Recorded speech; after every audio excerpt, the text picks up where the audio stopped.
ခင်ပွန်းဖြစ်သူကတခြားမိန်းကလေးတယောက်ကိုဖတ်ထားတာကိုမြင်လိုက်ရတဲ့အချိန်မှာဇနီးတဲ့ရဲ့နှလုံးသားဟာအစိတ်စိတ်အမွှားမွှားကွဲအပ်သွားခဲ့ပါတယ်။ဒါပေမဲ့သူမဟာအော်ဟစ်ငိုယိုတာမျိုးဒါမှမဟုတ်ပြဿနာရှာတာမျိုးလုံးဝမလုပ်ခဲ့ပါဘူး။သူတို့နှစ်ယောက်အိပ်ပျော်သွားတဲ့အထိစောင့်ဆိုင်ပြီးတော့ခင်ပွန်းရဲ့တစ္ဆာဖောက်မှုသက်သေတွေကိုတိတ်တဆိတ်ဗီဒီယိုရိုက်ယူခဲ့ပါတယ်။အဲဒီနောက်မှာတော့ခင်ပွန်းဖြစ်သူစီနောက်ဆုံးနှုတ်ဆက်စာတစ်စောင်ပို့လိုက်ပြီးအနောက်ကိုလှည့်မကြည့်တော့ဘဲထိုအိမ်ကနေထာဝရထွက်ခွာသွားပါတော့တယ်။နောက်တနေ့မနက်ခင်ပွန်းဖြစ်သူနိုးလာတဲ့အခါမှာတော့ဇနီးတဲ့ရဲ့အခန်းဟာဗလာကျင်းနေပြီးဘာသာပြန်မှုမှလည်းမရှိတော့ပါဘူး။အဲ့ဒီအချိန်ကျမှသာသူဟာဇနီးတဲ့ကိုထာဝရလက်လွတ်ဆုံးရှုံးလိုက်ရပြီဆိုတာကိုနားလည်သွားခဲ့ပါတယ်။တကယ်တော့လွန်ခဲ့တဲ့ရက်အနည်းငယ်ကဒီရုပ်မာတဲ့အမျိုးသားဟာသူ့ရဲ့ Moonlight အမည်ရှိ reality show မှာလိုက်ခဲ့ဖို့ဇနီးတွေကိုပြောခဲ့ပါတယ်။အဲ့ဒီ show မှာခင်ပွန်းဖြစ်သူကသူ့ရဲ့ဇနီးနဲ့သူအရင်ကတည်းကဆွဲလန်းခဲ့ရတဲ့ချစ်ဦးသူ Wait Moonlight နှစ်ယောက်ထဲကတယောက်ကိုရွေးချယ်ရမှာပါ။လူတိုင်းကခင်ပွန်းဖြစ်သူဟာဇနီးတွေကိုပဲရွေးချယ်လိမ့်မယ်လို့ထင်ထားကြပေမဲ့သူကလူအများရှိမှပဲသူ့ရဲ့ချစ်ဦးသူကိုရွေးချယ်လိုက်တဲ့အတွက်လူတိုင်းအံ့အားသင့်သွားခဲ့ရပါတယ်။ဒါကိုမြင်ရတဲ့ဇနီးတွေဟာရင်ခွဲမတက်ခံစားလိုက်ရပါတယ်။ရှိုးပွဲပြီးတဲ့အခါမှာတော့ခင်ပွန်းဖြစ်သူကဒါရီအားလုံးကရှိုးပွဲရဲ့ဇညွန်တိုင်းလောက်တာပါ21ရက်ကြာတဲ့ဒီဂိမ်းပြီးသွားရင်အားလုံးပုံမှန်ပြန်ဖြစ်သွားမှာပါလို့ဇနီးတွေကိုဖြောင်းဖြပြီးရှိုးပွဲသဘောတူညီချက်စာချုပ်မှာလက်မှတ်ထိုးခိုင်းခဲ့ပါတယ်။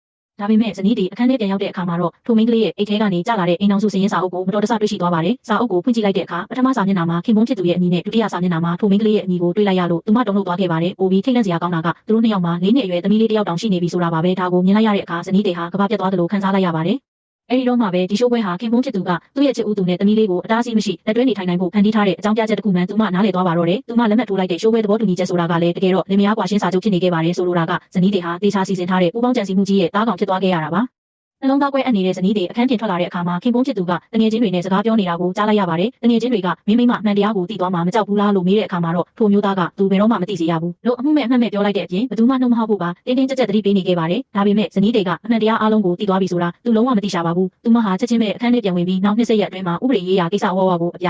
ဒီတက်ဖို့သူမရဲ့လက်ထောက်စီစာပို့လိုက်ပါတယ်။20ရက်ပြည့်ရင်တော့သူမဟာခင်ပွန်းဖြစ်သူရဲ့ဘဝထဲကနေထာဝရပြောက်ွယ်သွားတော့မှာပါ။မကြခင်မှာပဲရှိုးပွဲရဲ့ပထမဆုံးဂိမ်းစတင်ပါတော့တယ်ဒီဂိမ်းမှာယောက်ျားလေးနဲ့မိန်းကလေးတွေအားလုံးမျက်စိကိုဖဲကျိုးနဲ့စီးပြီးမျက်နှာချင်းဆိုင်ရက်နေကြရပါတယ်ဂိမ်းရဲ့စီကံကတော့ရိုးရှင်းပါတယ်ကိုယ့်ရဲ့လက်တွဲပေါ်ကိုရှာပြီးဖက်ရမှာပါခင်ပွန်းဖြစ်သူရဲ့အလှည့်ရောက်တဲ့အခါသူဟာသူ့ရဲ့ချစ်ဦးသူမျက်နှာကိုမျက်မျက်နှုံးနှုံးနဲ့ထိတွေ့ပြီးဒါဟာငါရဲ့ချစ်သူပဲလို့ယုံကြည်ချက်ပြည့်နဲ့ကြေညာလိုက်ပါတယ်ဒါကိုကြည့်နေတဲ့ဇနီးတွေဟာဒေါသထွက်ပြီးသူတို့နှစ်ယောက်ကိုသင်ခန်းစာပေးဖို့ရှေ့ကိုတိုးလာတဲ့အချက်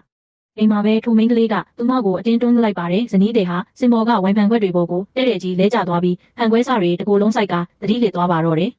ဇနီးတွေသတိပြန်ရလာတဲ့အခါသူမဘေးမှာပထမဆုံးတွေ့လိုက်ရတာကခင်ပွန်းဖြစ်သူမဟုတ်ပဲထိုမိန်းကလေးဖြစ်နေပါတယ်ထိုမိန်းကလေးကသူမလက်ထဲကိုမမိုးတစ်ခုထည့်ပေးပြီးရိုက်ထားတဲ့ဗီဒီယိုဖိုင်ကတကယ်ကြည့်လို့ကောင်းတယ်နော်လို့လှောင်ပြုံးနဲ့ပြောပြီးထွက်သွားပါတယ်ဇနီးတွေဗီဒီယိုဖိုင်ကိုဖွင့်ကြည့်လိုက်တဲ့အခါမြင်လိုက်ရတဲ့မြင်ကွင်းကြောင့်သူမရဲ့နှလုံးသားဟာလုံးဝကိုကြေမွသွားခဲ့ရပါတယ်ဒါကြောင့်သူမဟာဒီနေ့ကစပြီးဒီလိုရုပ်မာတဲ့ယောက်ျားအတွက်မျက်ရည်တစ်စက်မှမကျစေရဘူးလို့တန်ဋိဌာန်ချလိုက်ပါတယ်